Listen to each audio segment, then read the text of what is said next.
할렐루야. 아멘. 오늘은 12번째 성경 말씀을 강의하겠습니다. 스가랴서부터 말씀을 전합니다. 스가랴서는 BC 520년부터 475년 45년 동안 활동하였습니다. 스가랴 1장 1절에 보면은 다리오 왕 2년 8월에 하나님의 말씀이 스가랴 선지자에게 임한 말씀입니다. 스가랴 선지자는 학계 선지자와 함께 포로민들을 데리고 1차 귀국을 하여서 수룹바벨 학계 스가랴 선지자를 한테 묶어서 1차 포로 귀환으로 보고 있습니다. 그 다음에 2차 포로 귀환은 BC 458년 에스라 선지가 포로민들을 데리고 인솔해서 들어오는 것이 2차 포로 귀환이고요. 그 다음에 3차 포로 귀환은 BC 444년에 느헤미야 선지자가 인솔해서 들어온 것을 포로 3차 귀환으로 보고 있습니다. 오늘은 스가랴 선지자는 학계 선지자와 함께 포로된 백성들과 함께 귀국하여서 성전 건축 중지된 것을 보고 유다 총독 수룹바벨, 학계선지, 대제사장 여호수아, 제사장 예수아와 모든 백성들이 서로 합심하여서 성전 건축 운동을 일으켜서 성전 건축을 BC 516년 다리오 왕 6년 아달월 3월에 완성하였습니다.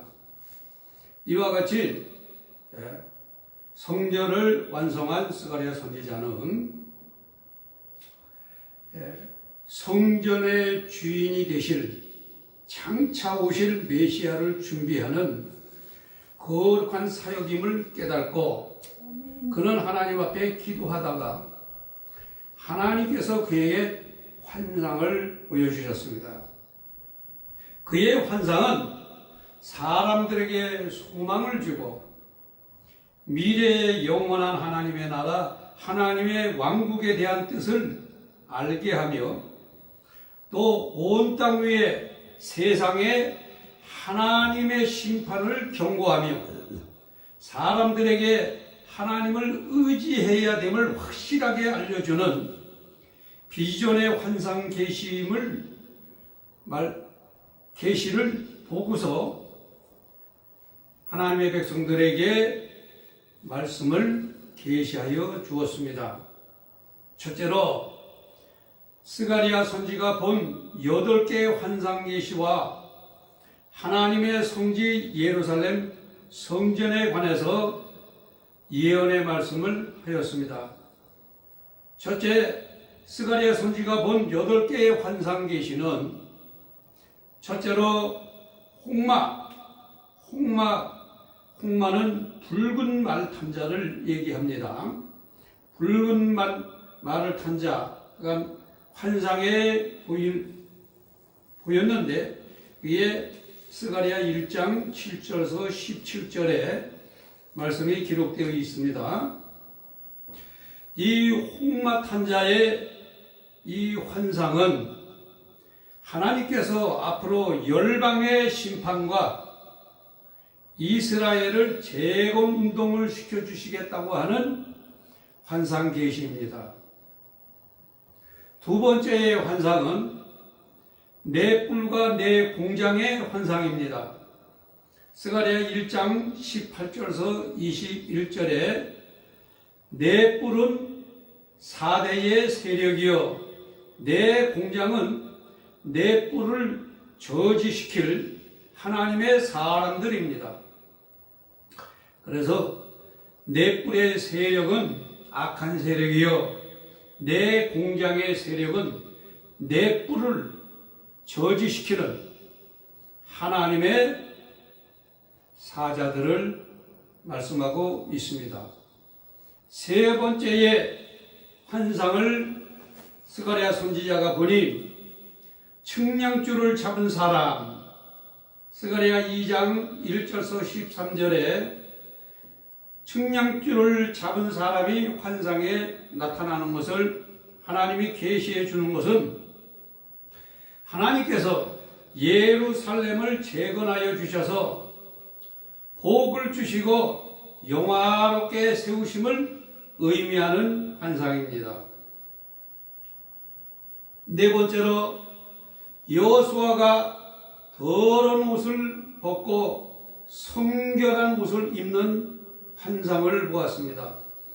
이는 스가랴 3장 1절에서 10절에 기록된 말씀인데 이 말씀의 뜻은 하나님께 의롭다함을 입어 거룩한 백성이 됨을 의미해 주는 환상입니다. 다섯 번째의 환상은 순금등대와 두 감람나무가 계시해 보였습니다.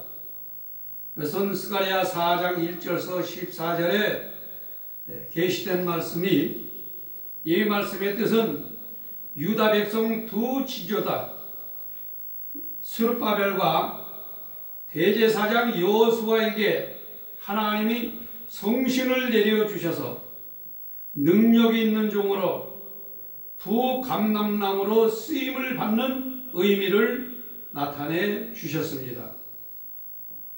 여섯 번째의 환상은 날아가는 두루마리의 환상을 보았습니다. 이는 스가랴 5장 1절에서 4절의 말씀인데 이 뜻은 각 사람이 지은 죄를 하나님께서 심판하시고 저주하심을 의미를 합니다. 일곱 번째 환상은 에바 말 가운데 앉은 여인의 모습이 나타났습니다. 계시록 이거는 스가랴 5장 5절에서 11절의 말씀의 뜻인데 이 여인은 죄와 반역을 의미합니다. 그의 죄와 반역된 저주가 이스라엘을 떠나서 바벨론으로 옮겨가는 의미를 나타내는 것입니다. 여덟 번째 마지막의 환상은 내 병거와 내 바람의 환상입니다. 이거는 6장 1절에서 8절의 말씀인데 이 환상의 뜻은 온 땅 위에 임할 하나님의 심판을 의미를 합니다. 이어서 스가랴 8장 14절에서 16절까지 새날 새 예루살렘의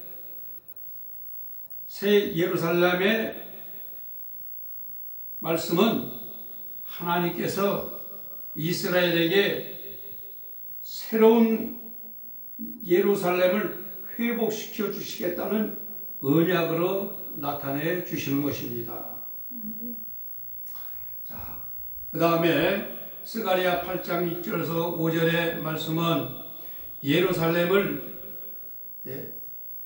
성읍으로 만드시고 동남 동료가 서로 사랑을 나누며 화목한 이스라엘이 되는 것을 우리 주님이 말씀하시는 것입니다. 그리고 스가랴 12장 9절의 말씀은 예루살렘을 치러 오는 열국을 멸하시는 하나님의 말씀은 열국이 이스라엘을 치러 들어왔다가 스가랴 14장 12절에서 14절에 보면은 예루살렘을 치러 오는 자에게 하나님이 재앙을 내리셔가지고 첫째로 살이 썩고 두 번째로 눈이 썩고, 세 번째로 혀가 썩으며, 네 번째로 예루살렘을 부욕해 축복해 주시는 하나님이십니다. 이와 같이 하나님은 이스라엘을 축복하시고 이스라엘을 대적하는 자들에게는 이와 같이 재앙으로 내려주신다는 말씀입니다. 여기서 하나님은 이스라엘에게는 하나님께서 죄와 더러움을 씻게 하는, 정결케 하는 축복의 생수의 강이 쏟아나올 수 있도록 하나님께서 이 생수의 강이 예루살렘에서부터 열방까지 내려갈 수 있도록 하나님은 이스라엘을 통해서 온 세계를 축복하시겠다는 하나님의 말씀입니다. 이와 같이 스가랴 선지자를 통해서 하나님께서는 이스라엘의 부흥과 또 이스라엘을 치러오는 자의 재앙과 그 다음에 하나님은 이스라엘을 통해서 온 세상이 축복을 받고 살 수 있게 한다는 그 회복의 의미를 하나님은 스가랴 선지자를 통해서 보여주신 스가랴 선지서의 말씀입니다.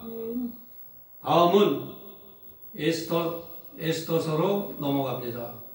에스더란 뜻은 별입니다. 사명. 에스더는 큰 사명을 갖고 태어났어요. 에스더는 왕후 때의 새 이름이고, 원래 에스더의 이름은 히브리 이름으로 하다사입니다. 하다사라는 이름은 천인화라는 뜻입니다. 그는 아비하일의 딸인데 조실 부모하여서 사촌 오빠 모르드게가 키웠습니다.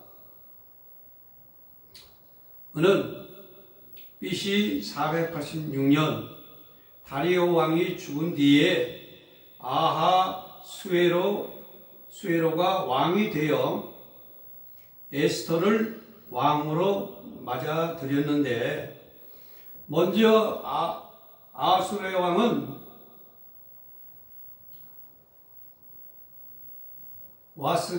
와스디라는 황후를 먼저 데리고 살았습니다. 이 아하수에로 왕은 7년 동안을 와스디를 데리고 왕으로 세워서 살았는데, 이 아하수에로는 BC 486년부터 465년 21년 동안을 왕으로 재위했습니다. 여기서 와스디를 7년 동안 486년서부터 479년 동안 와스디를 데리고 살고, 그 후에는 에스더를 왕으로 데리고 살았는데요. 에스더는 479년부터 465년 14년 동안 왕으로서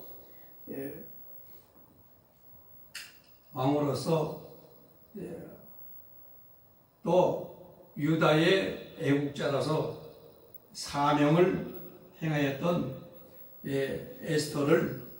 에스더서를 우리가 볼 수가 있습니다. 에스더서를 통해서 하나님은 에스더의 그 예쁜 것보다도 에스더는 하나님 앞에 자기의 생명을 바치는, 유다 하나님의 백성들을 위해서 생명을 바칠 수 있는, 죽으면 죽으리라는 그 믿음의 신앙이, 하나님께서는 에스더를 너무나 이쁘게 보셔서 에스더를 통해서 이스라엘을 건지신, 회복시키시는 그런 일을 행하시게 하시고, 에스더서를 통해서 우리는 하나님 앞에 내가 정말 하나님의 나라와 그 의를 위해서는 에스더같이 죽으면 죽으리라 하는 이러한 신앙으로 하나님을 잘 섬기는 하나님의 종들과 하나님의 백성들이 되어야 될 줄로 믿습니다.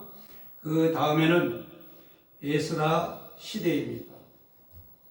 에스라는 BC 458년에 제2차 포로 귀환한 선지자입니다. 에스라는 율법에 능통한 학사이기도 합니다. 그의 주편은 잃어버린 신앙을 회복하자입니다. BC 516년 스룹바벨 성전 봉헌이 된 후에 에스라가 2차 귀국할 때까지 에스라 6장 7장 사이의 기간이 58년이라는 간격이 있습니다. 그리고 에스라 선지여 제사장은 대제사장 아론의 16대 후손이며 에스라는 율법에 능통한 학자로서 바사왕 아닥사스다의 명을 받들어 물품을 지원받고 포르비는 인솔하고 예루살렘에 들어온 하나님의 선지자입니다. 그는 아닥사스다 왕의 도움을 받아 남자만 1773명이고 어린아이와 부녀자를 합치면 약 9,000명이 되는 인원을 인솔해가지고 1400km 즉 350리를 4개월에 걸쳐서 긴 여행 끝에 예루살렘에 도착을 했습니다. 에스라 7장 9절에 보면은 하나님의 선한 손의 도우심으로 정월 초하루에 떠나 5월 초하루에 예루살렘에 이르니라. 즉 세상으로부터 도움을 받았습니다. 바사왕은 이방왕 아니겠습니까? 하나님은 이방왕 아닥사스다 왕의 마음을 하나님이 감동하셔가지고 이스라엘을 위하여 호의를 베푸는 그런 하나님의 은혜를 부어주신 것입니다. 자, 잠언 21장 1절에 보면은 왕의 마음이 여호와의 손에 있음이 마치 보혜물과 같아서 그가 임의로 인도하시느니라 했습니다. 이방왕 이래도 하나님께서는 하나님이 이스라엘의 성전을 세우고 또 하나님의 백성들을 이스라엘로 귀국시키기 위해서 바사 왕들의 마음을 하나님께서는 은혜를 베푸셔가지고 에스라에게 아닥사스다 왕이 이스라엘 백성들을 데리고 귀국하라는 그러한 은혜를 베풀어 주었다 이 말씀입니다. 근데 마치 사람만 들어가는 게 아닙니다. 고레스 왕이 스룹바벨에게 얘기한 것과 같이 이와 똑같이 금도 주고 은도 주고 또 이 성전을 건축할 수 있는 자재와 또 이 재물까지 다 또 사람 인원까지 비축해서 선의를 베푸는 이러한 일은 이거는 정말로 하나님의 은혜가 아니면은 이루어질 수가 없는 것입니다.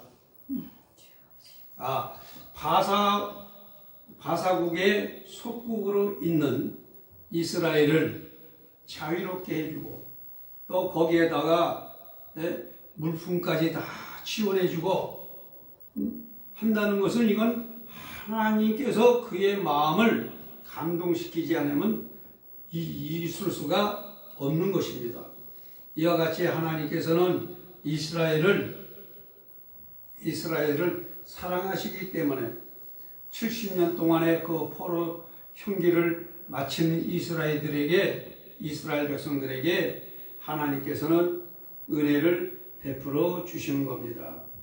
스가랴 9장 1절에 보니까는 1차적으로 스룹바벨, 그 다음에 학개 선지, 스가랴 선지, 대제사장 여호수아, 제사장 예수아가 다 들어와서 성전을 건축하고 1차 포로민들이 다 들어왔죠. 그런데 저들이 하나님 앞에 또 온전치 못한 행동을 하였다는 것입니다. 에스라가 이스라엘의 귀환에서 보니까는 에스라 9장 1절에 이스라엘 백성들과 제사장들과 레위 사람들이 이 땅 백성과 떠나지 아니하고 가증한 일을 행하여 가나안, 헷사람, 브리스, 여부스, 암몬, 모압, 애굽, 아모리, 그 이방 사람들의 딸들을 취해서 2절 그들의 딸들을 취하여 며느리를 삼고 아내를 삼아 거룩한 자손으로 이방 족속과 서로 섞이게 하는데 거기에는 방백들과 두목들이 이 죄에 더욱 많았다고 하는지라. 3절 내가 이 일을 듣고 속옷과 겉옷을 찢고 머리털과 수염을 뜯으며 기가 막혀 앉으니 6절 우리 죄악이 많아 정수리에 차고 우리 허물이 커서 하늘에 미침이니이다. 70년 동안 바벨론에서 그렇게 묶여서 산 이스라엘 백성들이 이제 자유를 얻고 예루살렘 성전을 짓고 하니까는 또다시 하나님 보시기에 악을 행하는 행동을 이렇게 하고 있습니다. 이 사람이라는 게 고삐를 꽉 조여야지 조금만 풀어놔주면 이와 같이 하나님 앞에 부끄러운 일을 행한다 이 말씀입니다. 이방 사람들을 하나님께서는 절대로 상대하지 말라고 했는데 보세요. 하나님이 하지 말라는 일은 더 잘해요. 가나안, 헷, 브리스, 여부스, 암몬, 모압, 애굽, 아모리 그 여인들을 갖다가 뭐로 삼고요? 아내로 삼고. 뭐로 삼고요? 며느리로 삼고. 예.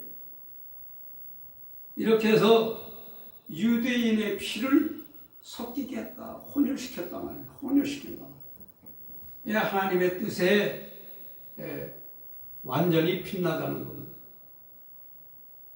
그래서 에스라 선지가 10장 1절에서 11절에 보니까는 에스라가 하나님 전에 엎드려 울며 기도하여 죄를 자복할 때에 백성이 심히 통곡하며 11절 이제 너희 열조의 하나님 앞에서 죄를 자복하고 그 뜻대로 행하여 이 땅 족속들과 이방 여인을 끊어버려라. 스가랴 10장 18절 제사장 무리 중에 이방 여인을 취한 자는 제사장 예수아의 자손 중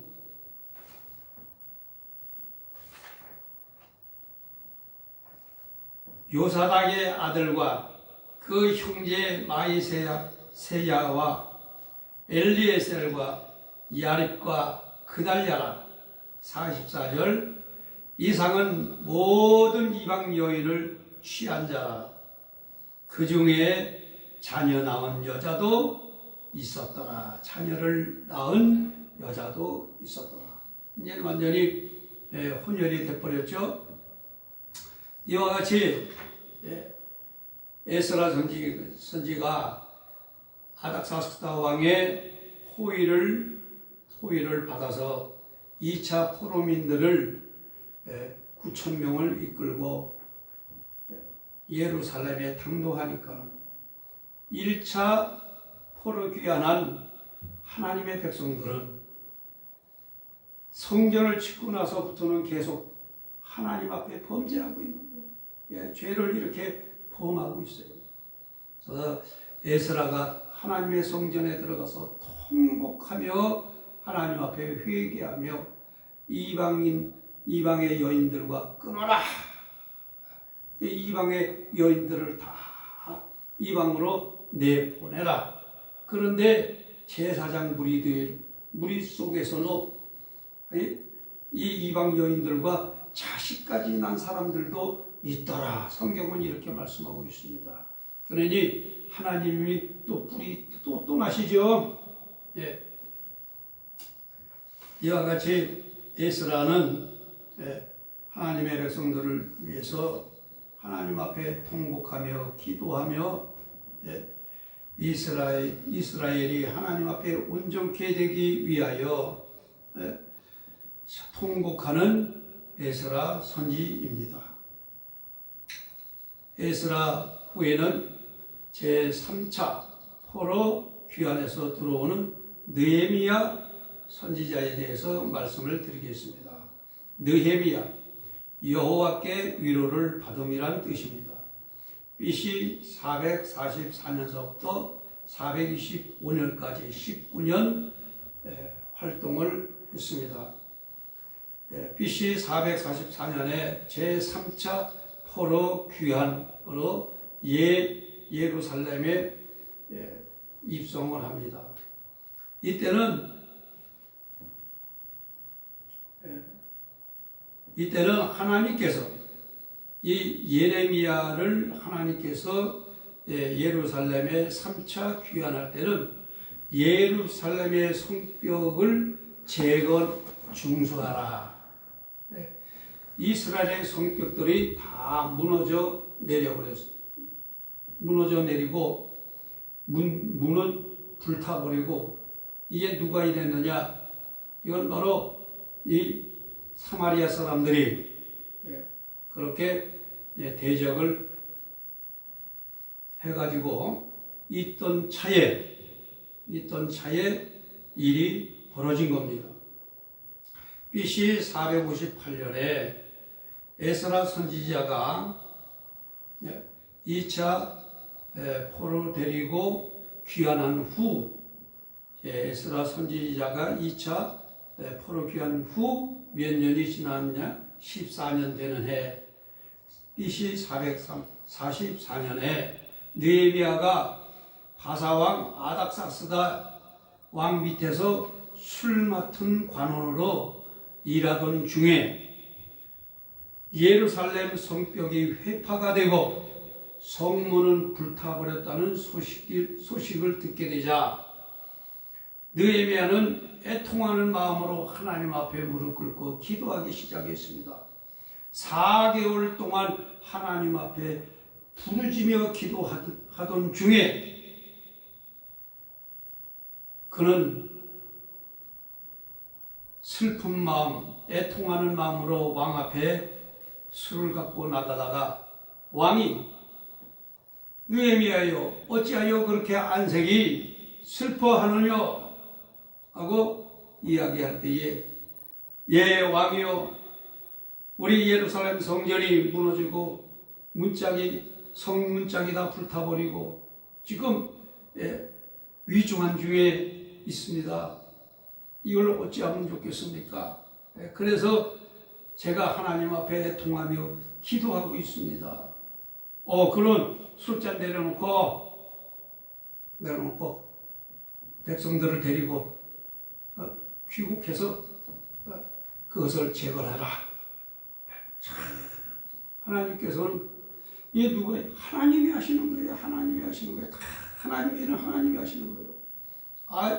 이 더군다나 이 아닥사스다 왕은 참 2차 에스라 선지도 2차 포로로 보냈어요.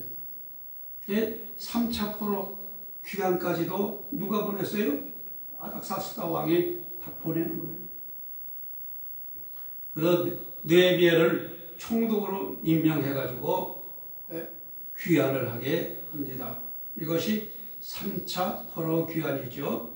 느헤미야 1장 11절에 내가 예루살렘에 이르러 거한 지 3일 만에 2장 12절에서 17절 밤중에 나가보니 짐승도 없고 성문은 소화되고 성벽은 무너졌고 후에 방백들과 제사장은 말하기를 느헤미야 2장 18절 저희에게 말하기를 하나님의 선한 손이 나를 도우신 일과 왕이 내게 이런 말을 고하였더니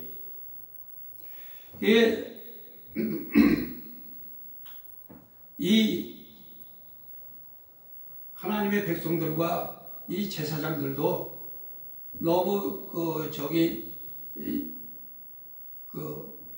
사마리아인들이 대적을 하니까는 어떻게 손을 못 대고 있었던 것 같아요. 그런데 느헤미야에게 하나님께서 함께 하시니까는 하나님의 선한 손이 느헤미야를 도와주셔서 3차 포로 귀환을 하게 해가지고 사마리아의 예루살렘에 도착을 해가지고 제사장들과 그 백성들 1차, 2차 다 귀국한 백성들을 모아서 하나님께서 이 느헤미야가 이렇게 성전을 건축할 수 있도록 재건할 수 있도록 하나님의 은혜를 베풀어 주신 일과 그 다음에 아닥사스다 왕이 총독으로 임명해가지고 보내준 모든 일을 말을 하니까는 제사장들과 모든 백성들이 거기서 다시 힘을 얻은 거예요. 이와 같이 하나님은 하나님의 백성 야곱은 사랑하셔도 에서는 끝까지 미워하시는 하나님이시다라는 것을 우리가 이 말라기서를 통해서 우리가 사랑의 하나님이신 것을 우리가 알아야 한다. 이 말라기서에는 또 제사장들을 향하여 하나님이 말씀하십니다. 제사장들 말라기 1장 6절에 내 이름을 멸시하는 제사장들아 그래서 7절에 더러운 떡을 나의 단에 드리고 말하기를 우리가 언제 어떻게 주를 더럽게 하였나이까 하는 것. 이런 너희가 주의 상을 격렬히 여겼던 것이라. 즉 하나님 앞에 8절에 눈먼 것, 저는 것, 병든 것 하나님 앞에 드리고 13절에 또 토색한 것을 내게 가져오니 내가 받겠느냐. 우리는 하나님 앞에 진실치 못한 것을 하나님 앞에 기도하고 또 봉사한다 하고 하나님 앞에 헌금한다고 하는 것은 이것은 잘못된 것이다. 즉 하나님은 진실한 것, 온전한 것, 바른 것 우리 하나님께서는 온전하고 바르고 그 다음에 깨끗한 것을 하나님은 원하시는 하나님이시다 라는 것입니다. 자, 하나님께서 말라기 2장 1절에서 20절에 보면은 하나님이 명령하신 말을 듣지 않고 마음에 두지 않고 내 이름을 영화롭게 하지 않고 하니 내가 저주하리라. 그러니까 하나님이 하시는 말씀을 듣지 않고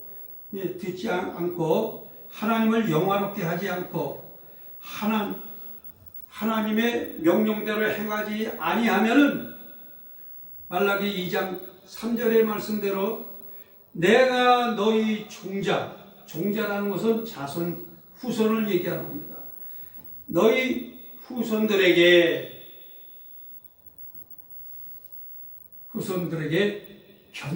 견책할 것이요. 하나님이 책망해 버리시다.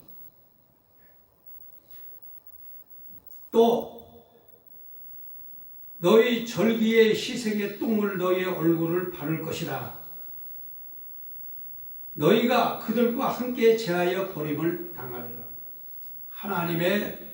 하나님 앞에 온전한 것을 바치지 아니하고 하나님의 명을 지키지 아니하고 하나님 앞에 바른 신앙생활을 하지 아니하면 하나님의 얼굴에다가 똥칠하시겠다. 자, 하나님과 레위와의 언약의 관계. 말라기 2장 5절에 보면은 너희와 세운 나의 언약은 생명과 평강의 언약이라. 생명과 평강의 언약이라는 말은 내가 하나님께서 그들에게 레위에게 준 것은 그로 경외하게 하려 함이니라. 그가 나를 경외하고 내 이름을 두려워하는 자로 행하는가 지키는가 하심을 하나님은 보시는 거예요. 그것을 보고서 우리에게 생명과 평강의 축복을 허락하여 주시겠다는 거예요. 그것이 무엇이냐? 바로 마태복음 22장 37절에서 38절의 말씀 그대로 내 마음을 다하고 목숨을 다하고 뜻을 다하여 주 너의 하나님을 사랑하라 하셨으니 이것이 크고 첫째가 하는 계명이요 둘째는 이것이니 내 이웃을 내 몸과 같이 사랑하라. 이는 선지자의 강령이요 즉 으뜸되는 골자다 라는 뜻입니다. 그러니까 이것을 지켜야만이 하나님이 우리에게 생명을 주시고 평강을 주시겠다는 거예요. 자, 그 다음에 마지막으로 레위기 21장 12절에 제사장들에게 하신 말씀이 있어요. 제사장들아, 하나님의 종들아, 첫째로 스스로 더럽히지 말고 거룩할지니 성소에서 나오지 말며 성소를 더럽히지 말고. 성소는 하나님의 위임과 관유가 그 위에 있으며 하나님의 기름 부음이 있습니다. 그렇기 때문에 성전 안을 더럽히지 마라. 성전에서 하나님 앞에 거룩함을 나타내라. 그래서 하나님의 영광 되지 아니한 일은 성전에서 절대 행하지 말라는 거예요. 그래서 성전 안에서 원망하고 성전 안에서 악을 행하면은 하나님은 7일하로 들어가신다고요. 7일하. 예. 하나님께서는 자품과 이윤을 가장 싫어하십니다.